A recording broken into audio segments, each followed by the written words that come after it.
There it is. Okay. So for the past few weeks, we've been looking at um, a lot of tactics, like situations in which in which you can just like straight out win material, or checkmate your opponent, or just instantly get a good position. Which is why I recommended doing things like the puzzles tab here. Um, However, that's not going to be the case all the time. Like in every position, you're not just going to have some sort of knockout blow that just wins you the game. It's important to find them when they're there, but they're not always going to be there. Um, the opposite of what we would call tactical chess, which involves looking for knockout blows and stuff, which is not the normal definition of the word tactical. Um, the opposite of that would be positional chess, which is what we're going to look at today, which is basically the concept is nothing very, I don't know, nothing say exciting, very exciting is going on. Um, and it's a lot of maneuvering your pieces around and trying to get a good position, hence positional chess. Just making your pieces better, and instead of having a knockout blow, or a tactic, as we would call them, just slowly making your position better until you can win the game. So as a preface to this, I would like to mention that in the first class we did 5 weeks ago, 6 weeks ago, I mentioned that when you're starting the game, you always want to control the center with your pawns and your pieces.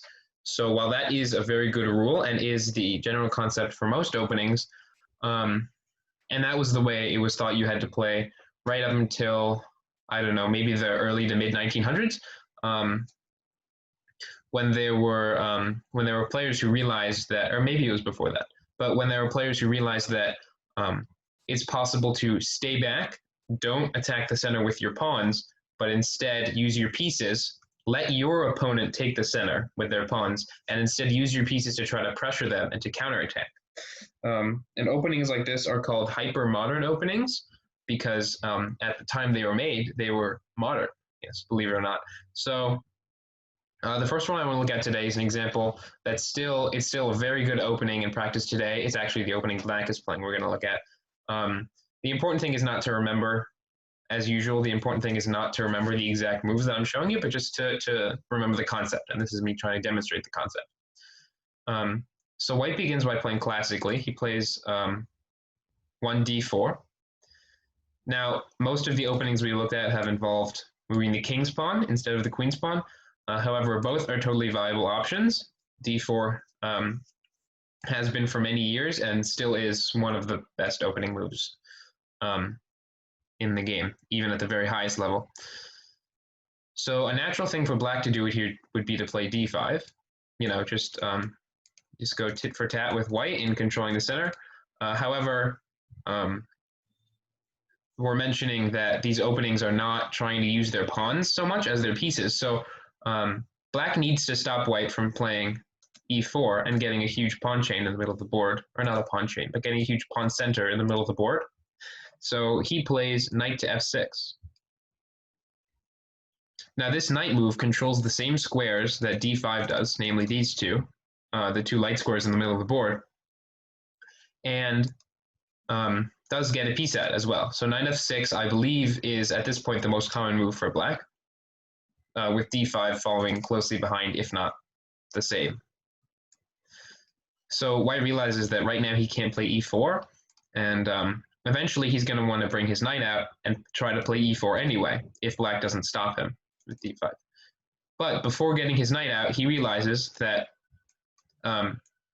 if he were to play knight c3 right now, the knight sort of blocks his c pawn that he wants to move forward. This is, as a general rule, often when you play your queen's pawn forward, and this would go for Black as well if you were to play d5 and knight f6, knight c6 that is. You don't generally want to block your c pawn because it becomes very useful.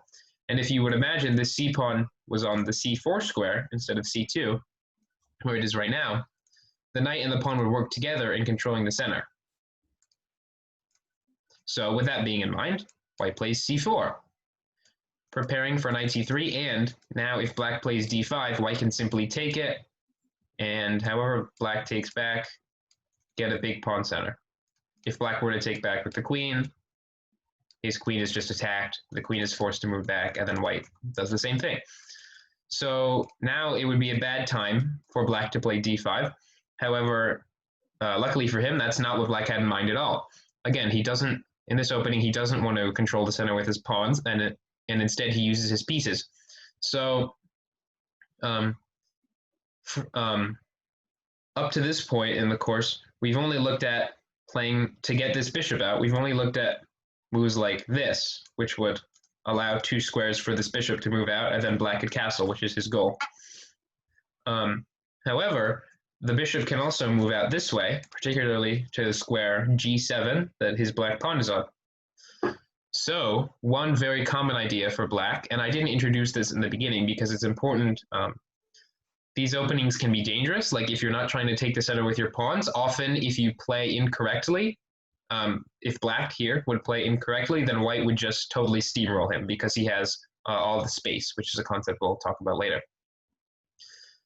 Black plays g6 and puts his bishop and plans to put his bishop on this square where it targets the white center. Eventually, if his knight moves, that will be the case. So white continues with his goal. Obviously, so now he has his dream position here. And one thing black could do here would be to just continue forward with bishop g7, and this is a perfectly viable opening. It's called the King's Indian defense. He's allowing white to just play e4. So now this is kind of what I was trying to point to. White has the entire center of the board, which in the first week I said was a huge no-no for black. However, black can give up space, and now if white, he just castles. So you'll notice he's still developing his pieces. That's very important. In fact, he has more pieces developed than white does. White has one knight out. White has one knight out, and black has 2 pieces out, and he's already castled. White's not even close to castle. So if white tries to take the center here even more by kicking black's knight would move back. And here, white doesn't have many of his pieces out, and he is a bit overextended, they would say. So black is going to strike back with d6 and c5, trying to attack the white center. Let's say white plays here, 6. If he continues trying to castle, black might even play c5. And now there's a lot of tension in the center, meaning the pawns can take each other at any point. We call that pawn tension. And it's not clear how white's actually going to be able to keep the space here. He could try to defend his pawn, but then it would be taken anyway. Black would take here. White no longer has his space advantage. So usually white tries to focus on development. Now black doesn't want white playing this because white is more prepared now, so he stops it. White continues getting his pieces out. Black strikes in the center. And etc. So you'll notice that black didn't begin the game with his pieces out, with his pawns out, that is. But then, and if white usually plays pawn to d5 here, so white has more space. Like the area behind his pawns is greater than the area behind black's pawns in general, because white has this very advanced pawn, and black on black's 4th rank, black's 1, 2, 3, 4, and black does not have one of those. There are no black pawns here. So white has more space. However, black is perfectly okay in this position. He's been able to strike back at the center, and his opening strategy has been justified. Another way for black to play, which actually points more to my original definition of these openings, in which black actually tries to pressure white's center. This is a bit scary to play against, actually, as a white player playing d4. Many players don't like playing against it, and that's when black plays d5. Or I apologize, not in this position. He plays this anyway. Now, what I said before was this isn't a good idea because white takes, black has to take back or else he's down a pawn, and white just takes the entire center. So black can trade here, knight for knight. And the only thing you'll notice in this position is that white has 3 pawns in the center and just controls the entire space. He's ready to develop. And black has made this 1 pawn move, which gets ready to get his bishop out, which does pressure the center, but there isn't much yet to do. However, this position is about equal, actually. Black has ended White's opening advantage. White has an advantage in the opening because he gets to move first, but not really anymore, it's regarded. Or opening theorists might tell you differently. They might say White has a slight advantage here, but it's hard to play against because basically the concept I'm trying to get at here is Black is not controlling the center with his pawns, but he's instead trying to strike back at White's center. So he plays c5 here. Again, putting more pressure on this pawn. Sued, he's going to play knight c6, putting more pressure on this pawn. So we'll just look at a possible continuation here. If White takes this, this would be very, very not good because Black would have a fork here on c3, forking the king and the rook. If White gets out of check, Black simply gains a rook for his bishop, which would be good for Black. So White cannot take this. If he tries to defend his pawn, Black will keep attacking it. If he tries to keep developing, now Black moves his bishop out, and you'll notice one defender of White's critical d4 pawn in the center is his knight, this knight here. And Black uses this piece, which wasn't attacking anything, it was just sort of sitting on the back rank, and now he makes it immobile by pinning it to the queen. Now, if this knight moves, we've looked at this concept before, Black simply takes White's queen. So this is an excellent square for the bishop. And it's difficult for White to try to keep his pawn here, so Black has developed all of his pieces. White has this big pawn center, but now the position is slightly difficult for White. White is by no means worse or lost here at all. But this was a new concept at the time, that you could not use your pawns right out of the get-go to control the middle of the board. So now we're going to look at one more example of this from the side of giving up the space. Okay. So let's assume you're Black. White plays the most common move, although not the move we were looking at last time. And instead of, so I've said here that e5 is one good move. c5 is another, just trying to stop White from doing whatever he wants in the center here. Instead, Black plays slightly more riskily and plays knight to f6. Okay, so he's attacking White's only pawn that he's moved here. White has a few choices. The natural one is to defend it by getting his knight out. But then White could now play e5, and he's controlling the center. This is fine. The more testing move that White can play here is this pawn is attacked, maybe I'll move it. Now I'm attacking you. In general, in the opening, when you get your pieces out, you don't want to have to move them again. But in this case, Black does have to move his knight again, and he's going to have to move you a few times, actually. If he goes to the e4 square, he's probably not coming back.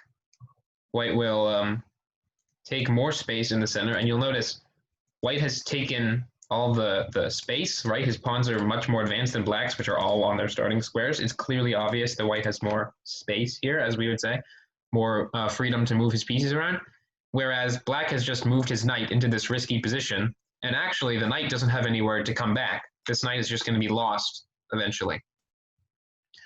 He can't go here or here or here, right? The knight can't back up to any of these squares.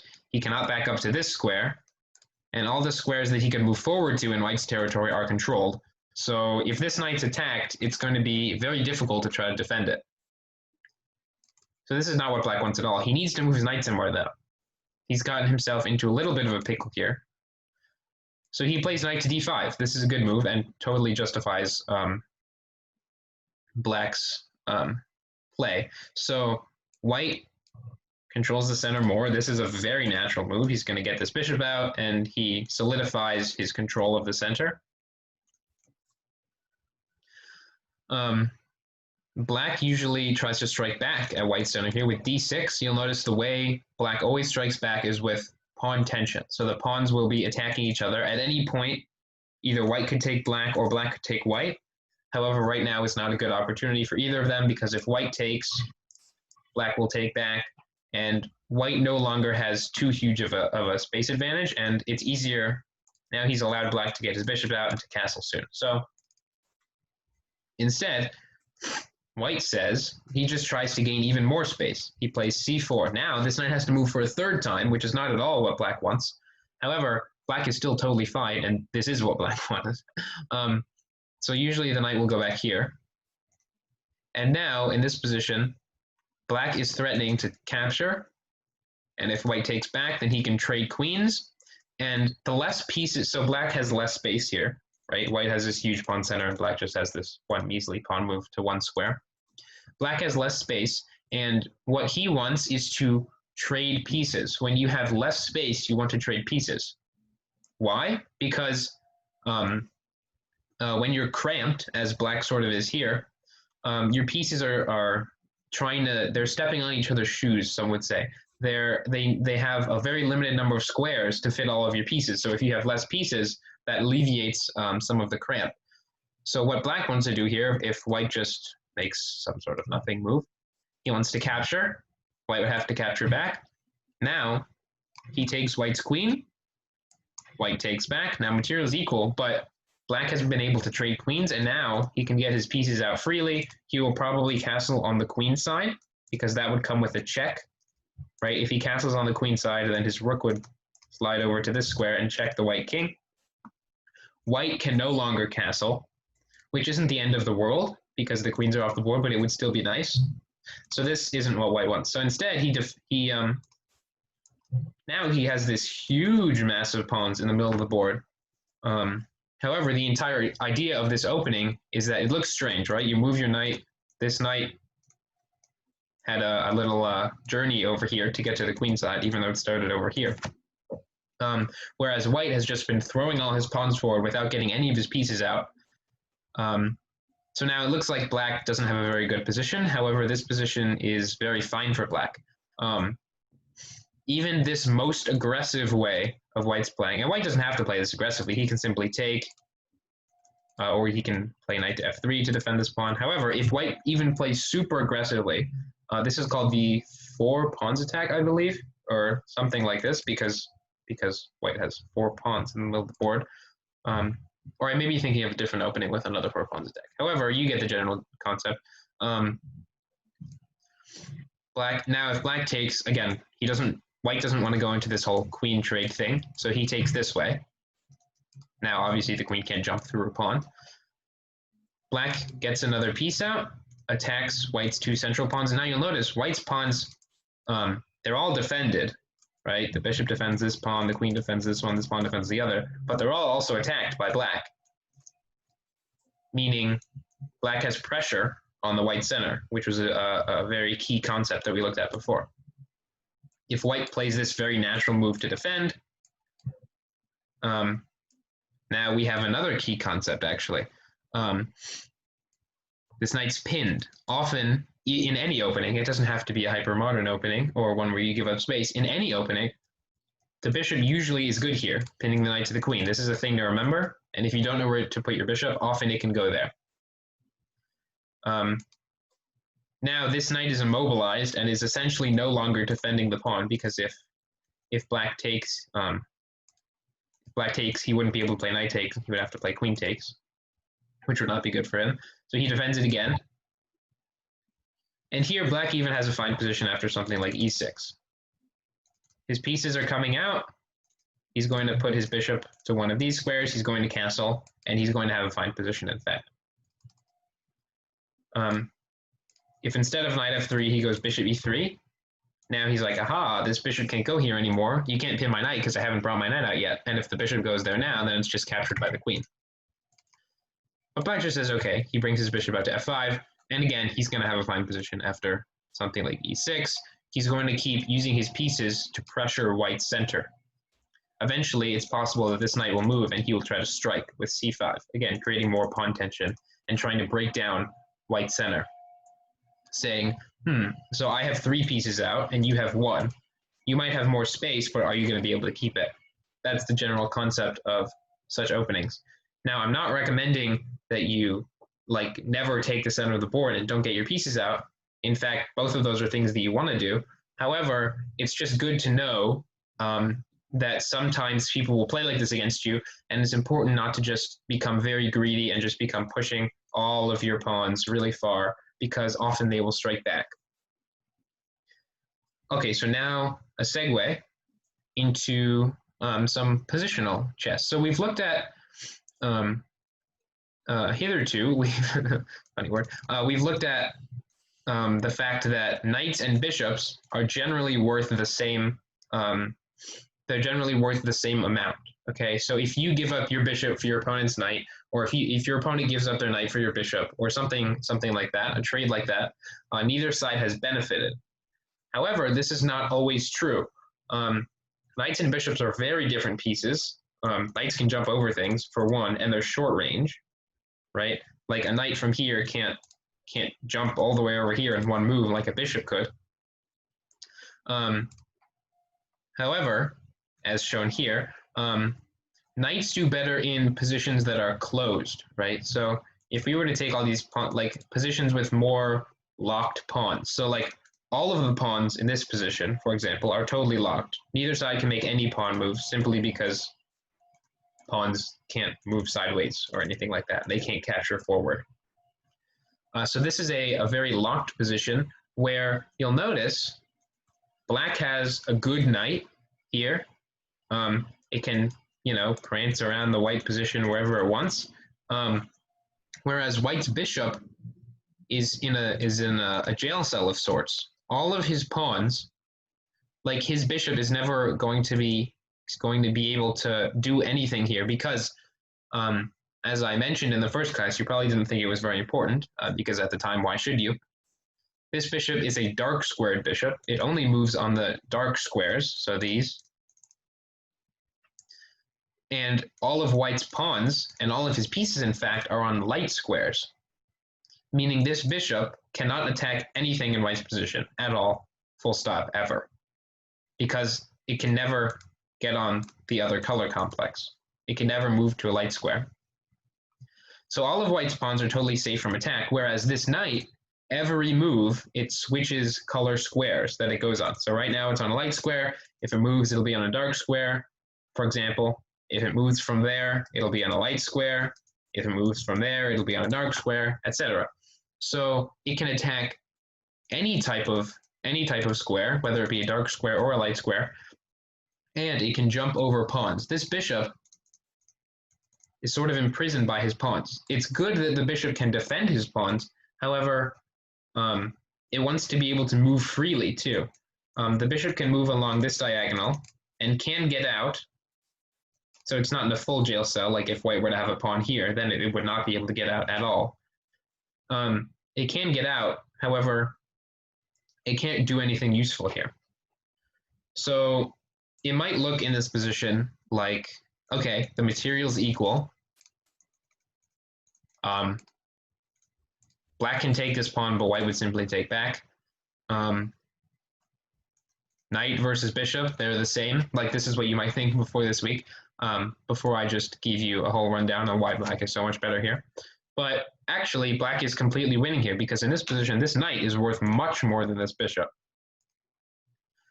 And also, as an aside, his king is better, which is very important in games like these, but that's not what we're talking about at this point. So how would black play here? Now, it's one thing to just be able to say, okay, black has a better position. It's another thing to be able to actually win it as black. There are many ways to go about winning this position, but the general way to do this is to find weaknesses in black's position, in white's position, because white is the one who is behind in this game. I will ask you, what are the weaknesses in white's position? They're all pawns. There are 3 of them, but if you can just give one, if you can think of one and you want to unmute at some point, anybody, what should black be attacking here?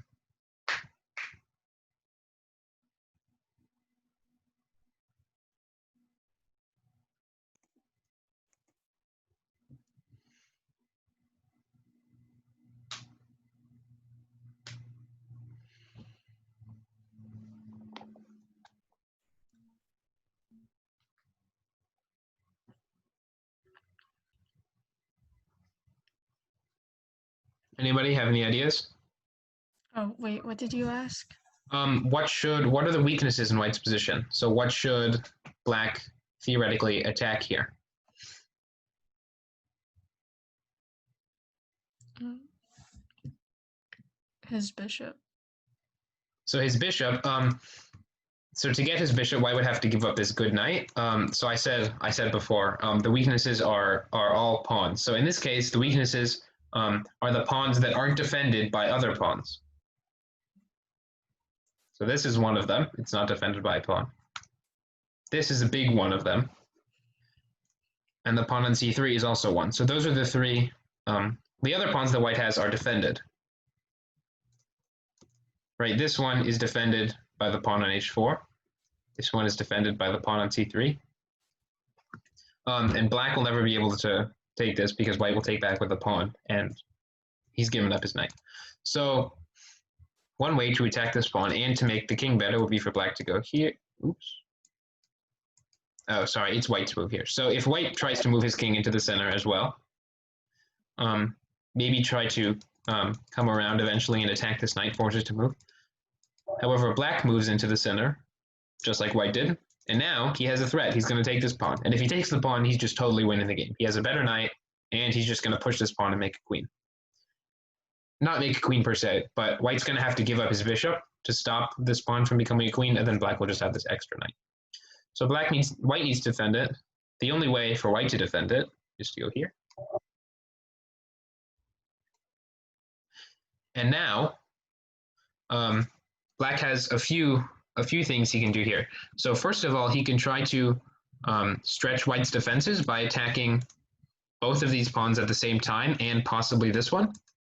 Or he could pile up pieces on this one weakness that he's already fixated on. Probably the easier way is the latter, and black can simply go here. Say white moves his king. The knight has rerouted to this square, right? So the knight started here, and it reroutes to this square, where now it hits the bishop, and if the bishop moves, the pawn is captured. If black wants to, now if black wants to get rid of, sorry, I keep saying black. If white wants to get rid of his bad bishop, he can now. However, it's a bit too late. Black will push this pawn and make a queen, and the game will be over. Or if white stops him from making a queen, like this, the king will step to the side, threaten to gobble up all of black's pawns. If he stopped, he'll push the pawn as a distraction. This is just an example of what could happen. And now no longer can white stop him from coming in, taking the rest of black's pawns, and then using these two pawns to make a queen. So that is how, from this initial position, it looks like it might be equal because, you know, same number of pawns, nobody can capture anything, bishop versus knight, these are worth the same. However, it's very easy for black to win this position. So now that we've looked at a good knight versus a bad bishop, we've looked at all the pluses of a knight. It can jump from color complex to color complex on light squares and dark squares. It's good when the position is closed and there are a lot of pawns on the board because it's the only one that can jump over pieces. However, there are some downsides of a knight, as we'll look here in this good bishop versus bad knight scenario. This is very extreme, first of all. White's knight, being a short-range piece, cannot move at all here because of this amazingly posted bishop. These are the squares that the white knight can move to, and they're all controlled by the bishop. Now you might ask, why can't he just bring his knight out and give a check? It's defended by the pawn. Here, black would actually give up his good bishop. White would have to take back, otherwise he's just down a piece. And black's pawn will queen next move. Does that make sense? Yeah? Okay, so black, the advantage of the bishop is that it's a long-range piece, so it can jump from side to side of the board in one move, whereas to get from one side of the board to the other, the knight requires 1, 2, 3, 4 moves. Just hypothetically. Obviously, if he goes here, he'll be taken. Okay. Now it's white to move in this position. Can he? So black's plan here is to simply walk his king in and capture white's knight, and then the game will be over because black has this extra piece, and he'll take white's pawns, and he'll make queens, and then he'll give checkmate. Can white stop that? That's the real question. So the only way for white to stop that would be to get his king over here quickly enough so that black cannot walk his king in. So let's see. He brings his king in. Black only has one way to move forward, so he tries to do the same. And now it becomes clear that no matter where white goes here to one of these squares, he won't be able to save his knight. Now, the knight can move, right? The king has defended one of the squares for the knight to go to. But again, the knight leaves these two pawns hanging. Black will simply take the knight, take the pawn, we'll make a queen, game over. So this is a very extreme example of how the knight is totally dominated by the bishop here. Again, material, all equal. Oops. Oh my gosh, 2 pawns versus 2 pawns. Bishop versus knight, etc. However, again, black's king is better, black's bishop is much better, and although it looks like white has a fine position, he really doesn't. Okay, so we've looked at knight versus bishop. Another thing that we need to look at is pawn structures. Okay, so pawns are, there was a famous quote in chess by a man by the last name of Philidor who said, pawns are the soul of chess. As a beginner, you might not agree with that. You might think that's just dumb, in fact. But in fact, it is true.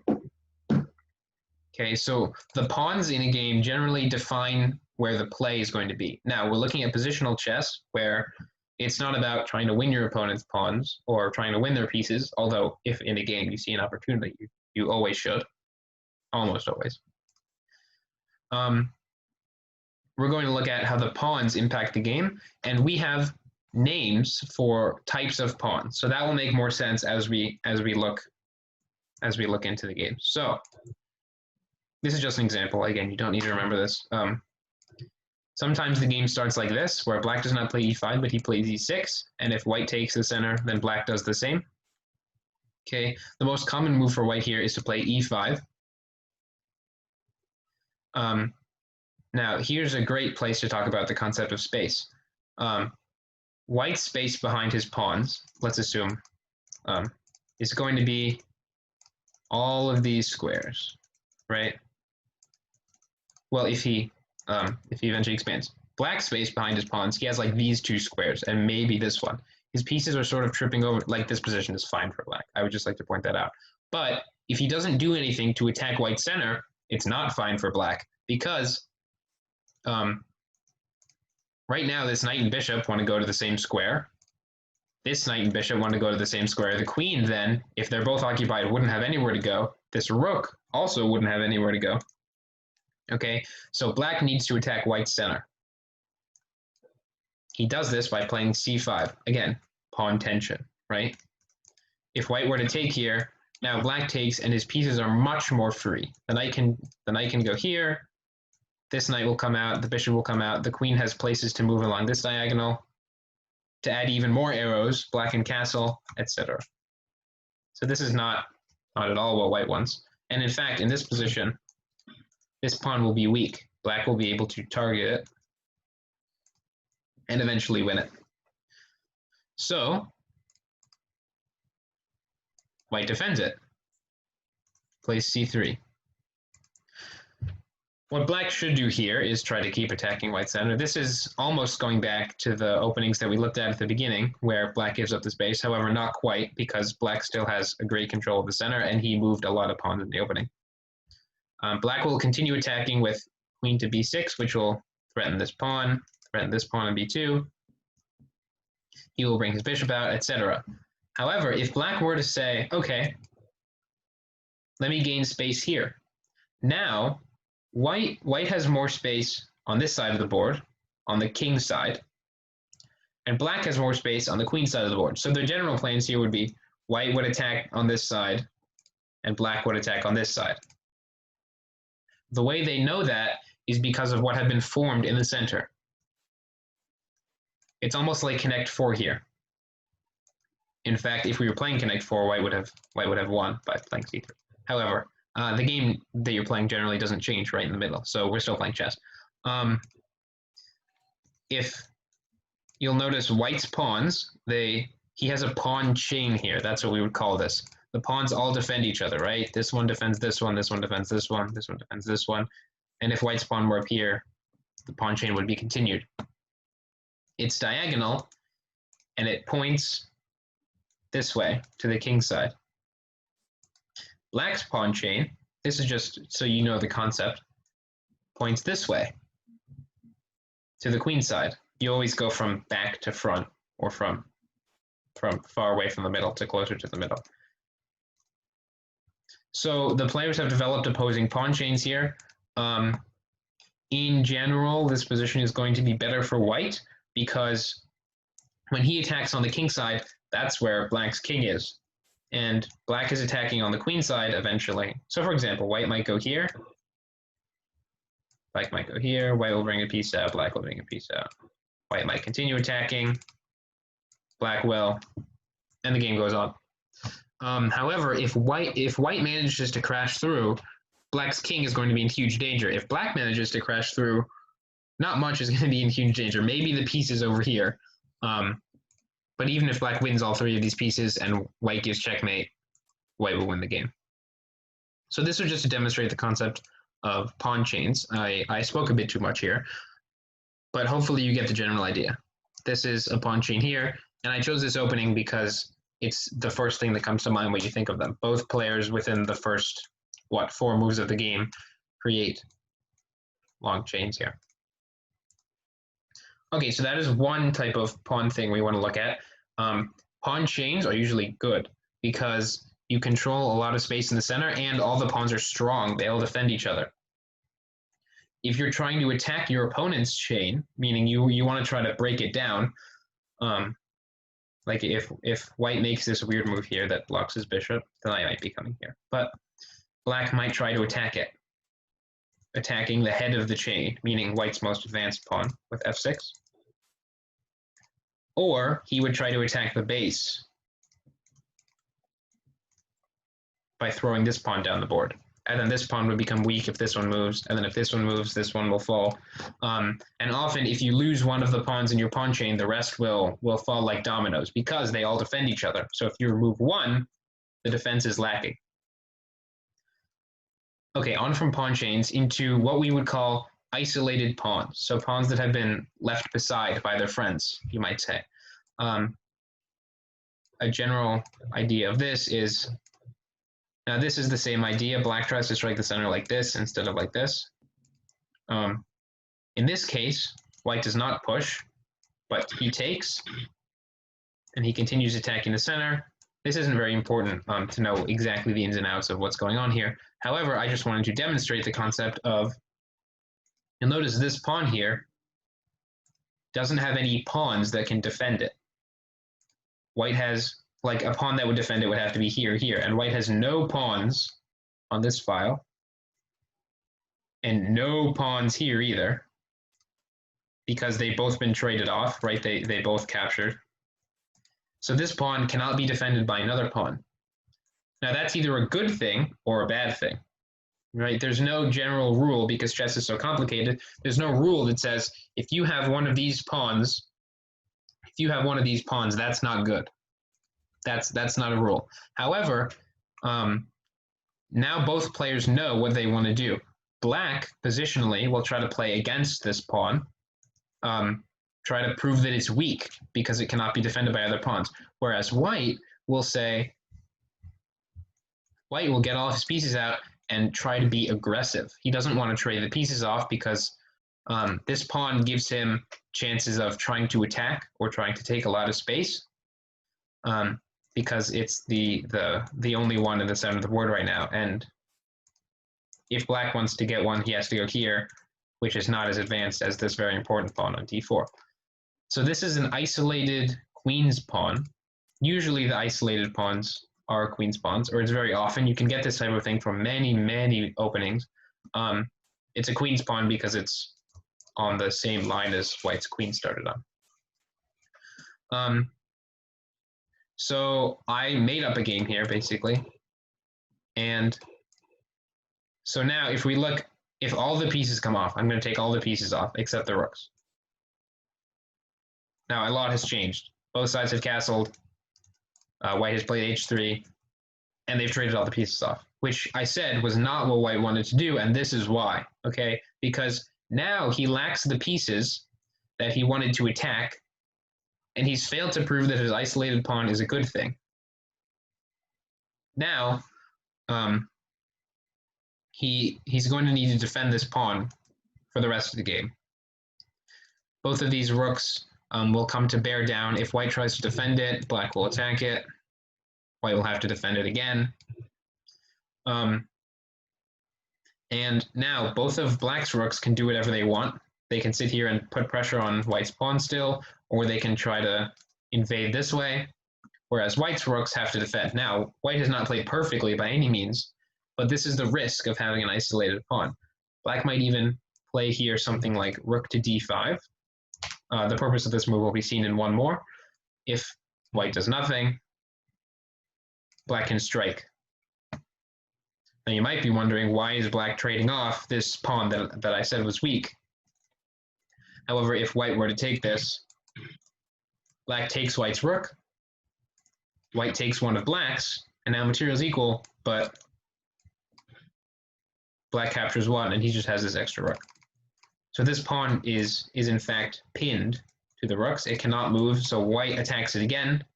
It cannot move, and black will win it. Sorry, I said white, but black will attack it again, and then he will win it.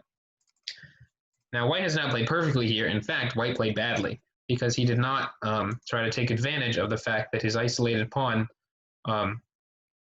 gave him an advantage as well as coming at a cost. This is the cost.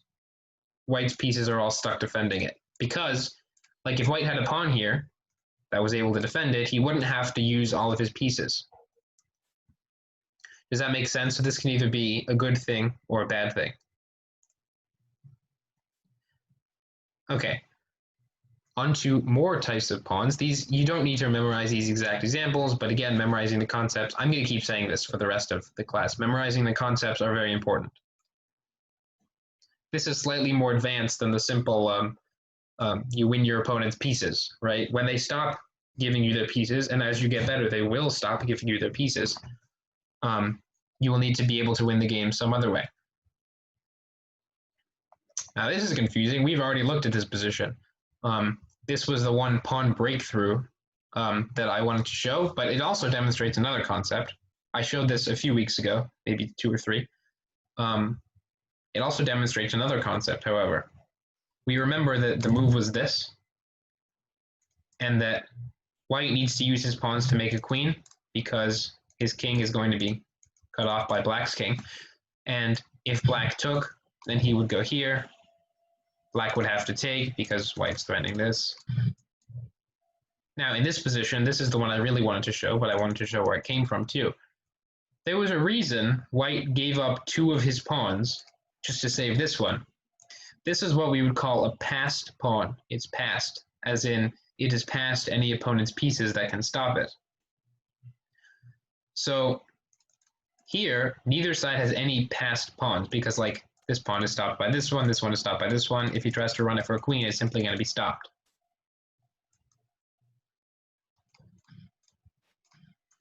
Now, this pawn can't be stopped by anything because the pawns cannot move backwards and there's nothing in the way. And again, we saw that if he takes this way, the way to go is a6. And the threat is to make another passed pawn. If black takes, white takes, and both of black's pawns are passed as well because there's nothing stopping them from making queens at all, but white's is simply faster.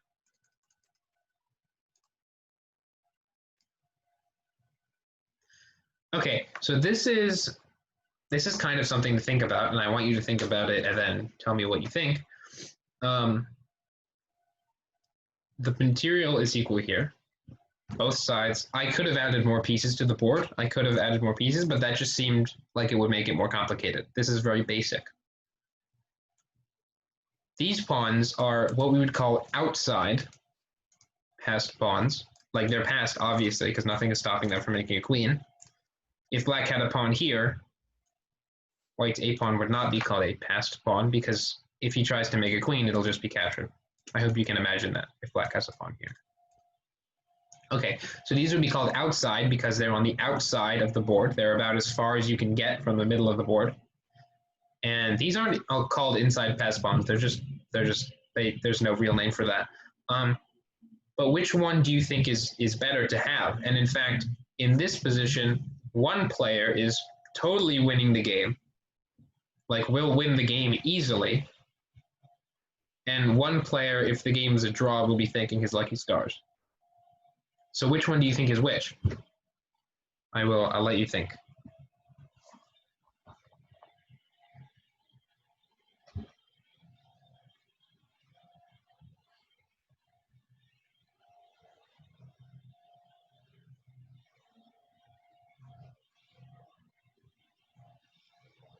Any ideas? Logan, Aranea? White's winning. White's winning. So do you have a rationale for this, or is this just sort of a gut feeling? Mostly just because you said the pawns were on the outside, so there wasn't much stopping them from queening. Yeah. So there's also not much stopping these pawns from queening. Like the king is in front of them, but they'll be able to force the king away. However, the concept here is black, since the pawns are on the outside, I sort of gave this away, you're right. Since the pawns are on the outside, it's very good because the black king, he can't do two things at once. He can't teleport or anything. White is totally winning the game here because he pushes his pawn. For example, this is just an example of what could happen. He chooses one of his pawns, so, and then he'll push the other one. And if black tries to do this, pushes the other one, here, pushes the other one, and now he can push either one and they'll become queens. These pawns, the king would have to be way up here for these pawns to ever make a queen. Okay, so if black tries to stop these from queening, for example, a4, he runs. Now, if white tried to keep pushing this pawn, the black king would simply capture it. And then white would be losing, possibly, if the king could get back in time. But white has this other trump card he can play with h4. Okay, if black continues trying to stop this one, he'll go h5. If black tries to run over here to get this guy, white will lure him over and then push the other one. You're starting to see the advantage of having the pawns on the outside of the board as opposed to right in the middle. This king can stop both pawns at the same time, whereas this king needs to do a little dance to try to stop one of them, but he'll never be able to. So that's the advantage of having an outside passed pawn versus two in the middle. Okay, so there's only one more type of pawn that we want to look at. And actually, one more thing I want to say about passed pawns. Often they can be weak because you'll push them very far, and then if there were a lot of pieces on the board, your opponent could attack it. But often they'll also be strong. So again, not a hard and fast rule, sort of like isolated pawns. It depends on the situation whether they're good or bad. The last type of pawns we want to look at, I have already explained before. Well, I touched on them briefly, and they're called doubled pawns. Okay, so one way to show this is just for me to start at the beginning of the game. And so a natural series of moves, we've looked at this a lot. So this is called the Spanish opening for white. And the idea is that he puts pressure on the black claim in the center. The most common move for black is to play a6 to attack this bishop. The most common move for white is to back it up. And there are 30 moves of theory that just get played every time instantly because the players memorize them. Anyway, another move for white here is in fact to take, this might seem the most natural, like why did he bring his bishop out to attack this knight if he's just going to back it up and then back it up and then eventually he'll have to back it up again. So the idea here is this is called the exchange Spanish, because it was the Spanish opening and then white made an exchange. I know, it's very shocking. So black here you'll notice, has two pawns, one right in front of the other. Or even if this pawn was here or here, they would still be called doubled pawns because there are two and they're on the same file here. Files being the columns. This can be a good thing, but more times than not, it's going to be a bad thing. So again, it's not a general rule, but more times than not, it's going to be a bad thing. Why? There are two reasons. First of all, doubled pawns cannot defend each other. This pawn happens to be defended by another one, but if, for example, these pawns were doubled and isolated, we call those doubled isolated pawns, these two would not be here. And then again, there would be no pawns on the same, on adjacent files. They can't be defended by other pawns, and they're doubled. So those are usually very bad. And the square in front of them, it's not shown here, but white can use his pieces to try to attack the square in front of them, taking advantage of the fact that this pawn that was usually here to defend it has moved and become sort of useless on this square c6. So white might try to use his pieces to attack that square, right? Like if he brings his bishop out here and he moves his knight here and here, he can attack this square. Generally not a great plan. You might be asking yourself in this position, just as an aside, this doesn't have to do with double pawns, but if white takes here just to win a pawn, black would have the fork queen to g5, which attacks white's pawn down here, attacks white's knight. You can't save both. If you defend the knight, it takes your pawn. And this is a bit precarious for white because now his rook is in danger as well, and he probably won't be able to castle.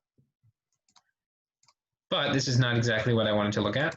Again, I'm going to do something where I take all the pieces off the board. This is yet again another advantage of not having doubled pawns. So black, the danger here for black is that, and the whole reason why white did this is that if we get into a king and pawn endgame, doubled pawns, so generally, if we look at this rectangle here, the king side of the board, white has 4 pawns and black has 3. So he's going to make a passed pawn on that side of the board, which will eventually try to become a queen. Does that make sense? And conversely, on the other side of the board, if I draw this rectangle again, white only has 3 and black has 4. However, since 2 of blacks are doubled, it's going to be difficult for them to create a passed pawn. I'll try to give you an example. So if black tries to push this pawn, white will stop all of black's pawns with just 1, because now these pawns can't move forward as they'll be captured, and this pawn can't move forward, obviously. If black pushes this pawn, white will stop it. If black pushes this pawn, white will stop it. And again, since these pawns are on the same line, for example, takes, there's no way to make a passed pawn here. This pawn is stopped by this one, these two are stopped by this one, and white will just go on to win the game based on the fact that he has more pawns on the other side of the board. So that's kind of an advanced concept, the danger of not being able to make a queen in the endgame. Whereas white trying to make a passed pawn over here is pretty simple. So if black I'm just giving a sample line here. Black goes about trying to do something on the queen side, but he's not going to. If white were to give a check, push another pawn, let's say black just continues. White pushes another pawn. Black just continues, let's say. He's not going to be able to do anything. What would be the best way to do this? I think white pushes another pawn. Okay, here, if white pushes again, now black might take and move his king up. So, in this position, he might want to sacrifice a pawn, but generally, this is kind of maybe not the greatest example by me, because he'll have to sacrifice a pawn to make a passed one. That's a bit complicated. However, you get the general concept. Black also has doubled pawns over here as well as an isolated one, if you were paying attention. And so black's position is significantly worse here because, honestly, white can even walk his king over and try to capture black's weak pawns. Okay, so I'm going to wrap that up here. Hopefully that all made sense regarding the positional concepts of hyper-modern openings, comparing the knight and the bishop, knowing which one is better in which situations, and the types of pawns that we looked at. So, ending the screen share. I hope you enjoyed. Next week will be our last one before the tournament that we're going to play on week 8 on August 4th. Next week will be the last instructional week. Well, I'll try to provide instruction during the tournament too, but okay. So we'll see you next week, I guess. Hopefully this video will be on YouTube within a day or 48 hours you gave them, right? Mm-hmm. Okay, so hopefully in 2 days, not that you'll need to watch it, because if you're hearing me right now, you're already in the Zoom. But I think that once she set up the folder, she was very apologetic. So I don't know what to say about before, but she'll probably put it up there pretty quickly. okay, well, that's good. Anyway, goodbye, and until next week. Thank you, everyone, for joining us. Yes, thank you. Thank you. Next week. Bye. Thank you so much, Chris. You're welcome.